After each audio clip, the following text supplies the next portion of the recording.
You all, my name is Bright Ben. I posted something on Facebook tagged adultery. My pastor married my wife.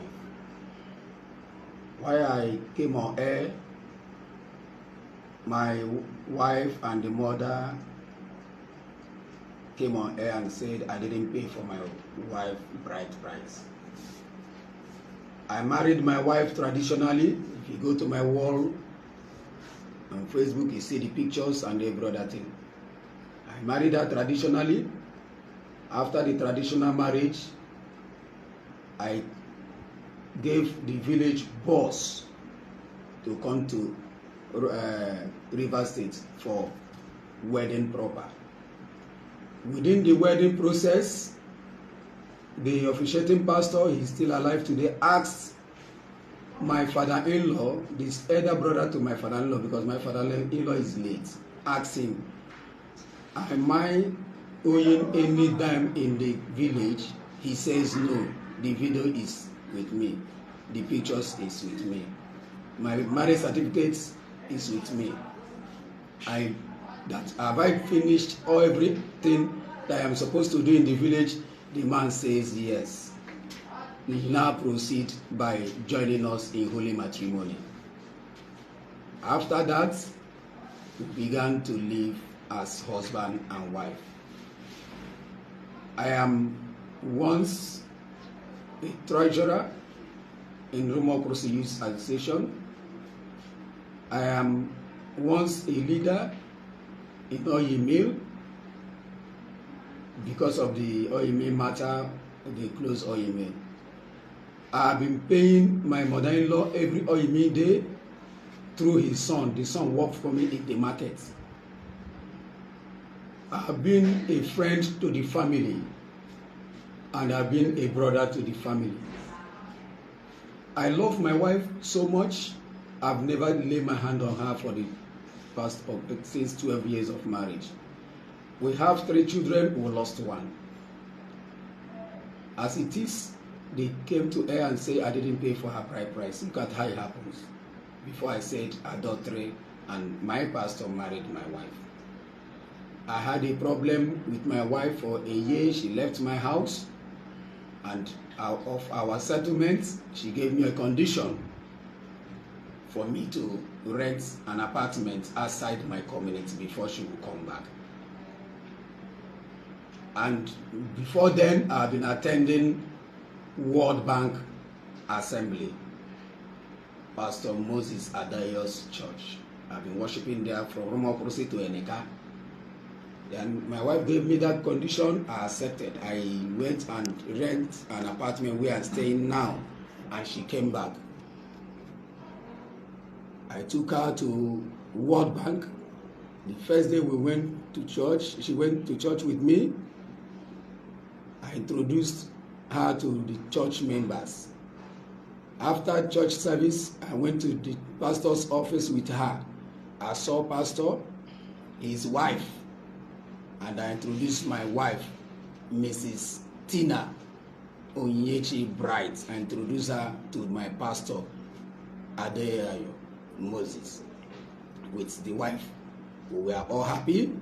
The wife now gave my wife an appointment being an assistant choir mistress. She started the work as an assistant choir mistress. She started going to church. As I'm talking to you, any church member that knows my wife should still comment if I'm telling lies. That knows Pastor Daria's wife, comment if I'm telling lies. I know I'm saying the truth. Today, the mother has come to earth that I didn't pay for her daughter's hair.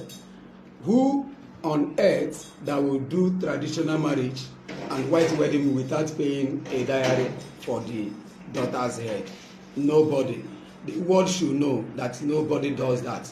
That after traditional marriage, if you want to go for wedding, you must pay every dime in the family before they accept that white wedding for them to come and hand over their daughter to you in their altar, which they did. I am not surprised of what happened today. But what I'm saying, I'm not against of she marrying. What I'm against is, why must she be my pastor that I've been laying my complaint to? I started like this. I accused my wife of not being faithful to me. I complained to pastor. Pastor said I should call my wife. I called my wife. My wife refused to go, that I should forget about it. I should tell pastor that we have settled, which I did. Today, I saw my wife being married with the pastor.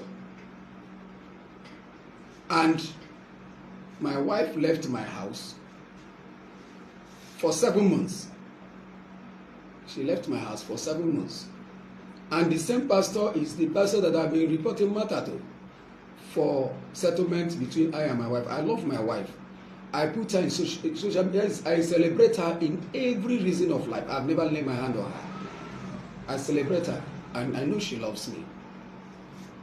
Now, why I came to social media is that my life is at stake. Pastor, because before somebody will take what belongs to you, it must not be with empty eye or anything. But I did not ask my wife to return back to me. No, let the marriage work for them. But why I came on air is that she said one, they did not return anything to me, no divorce paper, no anything.